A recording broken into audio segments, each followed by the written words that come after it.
ایک نوجوان نے ایک نیک لڑکی سے شادی کی۔ 1 سال کے بعد اللہ نے انہیں ایک خوبصورت لڑکا عطا کیا جو ان کی خوشی کی وجہ بنا۔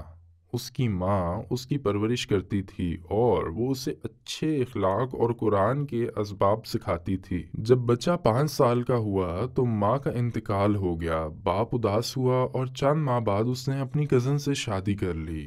خاتون نے اس سے وعدہ کیا کہ وہ اس کے بیٹے کو اپنے بیٹے کے برابر سمجھے گی اور شفیق ماں بن کر دکھائے گی۔ اس نے اسے رسول اللہ صلی اللہ علیہ وآلہ وسلم کی یہ فرمان یاد دلایا، جو شخص یتیم کے سر پر محبت سے ہاتھ رکھے، اللہ تعالیٰ اس سے اس کے ہاتھ کے نیچے آنے والے ہر بال کے بدلے ایک نیکی عطا فرمائے گا۔ اور سچ مچ وہ اس چھوٹے لڑکے سے منسلک ہو گئی۔ وہ اس کی ضروریات کا خیال رکھتی تھی اور اس سے بہت پیار کرتی تھی، خاص طور پر جب اس کو حمل میں تاخیر ہوئی اور اسے لگا کہ وہ کبھی بچے کو جنم نہیں دے گی۔ لیکن اپنے شوہر کے بے ماں بیٹے سے پیار کی بدولت اللہ تعالیٰ نے اس کی دعائیں قبول فرما لیں۔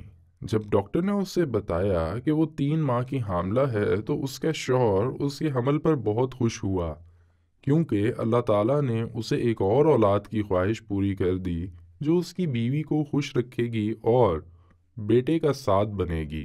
مگر اس کے چند روز بعد کہ بیوی کو معلوم ہوا کہ وہ حاملہ ہے، اچانک اس کا رویہ بدل گیا۔ جب لڑکا اس کے قریب آیا تو اس نے حمل کے خوف سے اس کو دور دھکیل دیا۔ اس نے اسے اپنے بچے کا مد مقابل سمجھنا شروع کر دیا اور سوچا کہ یہ لڑکا اس کے آنے والے بچے کو اس کے حقوق سے محروم کر دے گا۔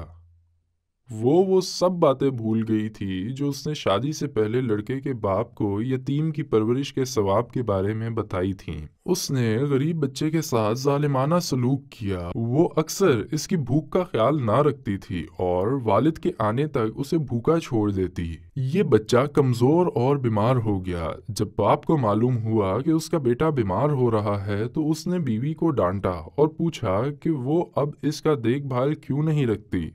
شوہر اس کے جواب سے حیران رہ گیا جب اس نے کہا کہ میں 7 ماہ کی حامل ہوں اور چند ماہ بعد میرا بیٹا آئے گا اور اس کے بعد میں تمہارے بیٹے کی دیکھ بھال نہیں کر سکوں گی، اس لیے اپنے بیٹے کو کسی رشتہ دار کے پاس یا کسی یتیم گھر میں بھیج دو۔ اس کی موجودگی مجھے افسردہ کرتی ہے اور یہ میرے بچے کے لیے نقصان دہ ہے۔ باپ افسردہ ہو گیا، خاص طور پر جب اس نے دیکھا کہ اس کا بیٹا اس سے دور ہو رہا ہے۔ لڑکا اب اس خاتون کو پسند نہیں کرتا تھا جس سے وہ کبھی بہت پیار کرتا تھا اور اس سے دور نہیں رہ سکتا تھا۔ کسی ایسے واقعے سے بچنے کے لیے جس سے شوہر مستقبل میں پچھتائے، اس نے اپنے بیٹے کو ٹیپ تک کے لیے اپنی بہن کے گھر بھیج دیا جب تک کہ اس کی بیوی اپنے بیٹے کو جنم نہ دے لے، اور اس لیے بھی کہ اس کی بہن اور اس کے بچوں کے درمیان اس کا بیٹا اپنی کھوئی ہوئی مسکراہٹ کو واپس ڈھونڈ لے۔ ڈیلیوری کے 1 ماہ قبل بیوی کو شدید درد محسوس ہوا اور وہ ایک ڈاکٹر کے پاس گئی جس نے اسے بتایا کہ جنین میں کئی تبدیلیاں آئی اور ضروری ہے کہ ڈیلیوری فوراً کرائی جائے۔ بچے کے زندہ بچنے کے امکانات بہت کم ہیں اور ایسا ہی ہوا۔ ڈاکٹر بچے کو بچانے میں ناکام رہا۔ ماں افسردہ ہو گئی اور اس سے بھی زیادہ اس کو احساس پر کہ وہ طویل علاج کے بغیر دوبارہ کبھی حاملہ نہیں ہو سکتی۔ شوہر نے اسے کہا کہ اللہ کی مرضی کے آگے سر تسلیم خم کر دے۔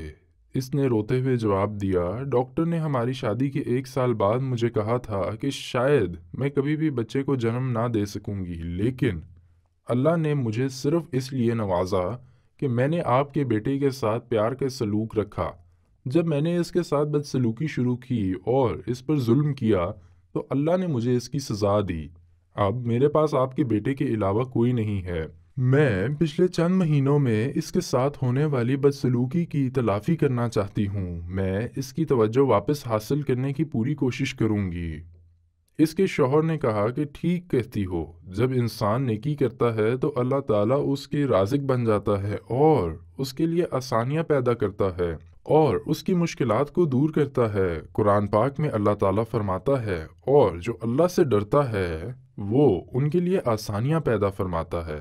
وَنَضَعُ الْمَوَازِينَ الْقِسْطَ لِيَوْمِ الْقِيَامَةِ فَلَا تُظْلَمُ نَفْسٌ شَيْئًا وإن كان مثقال حبة من خردل أتينا بها وكفى بنا حاسبين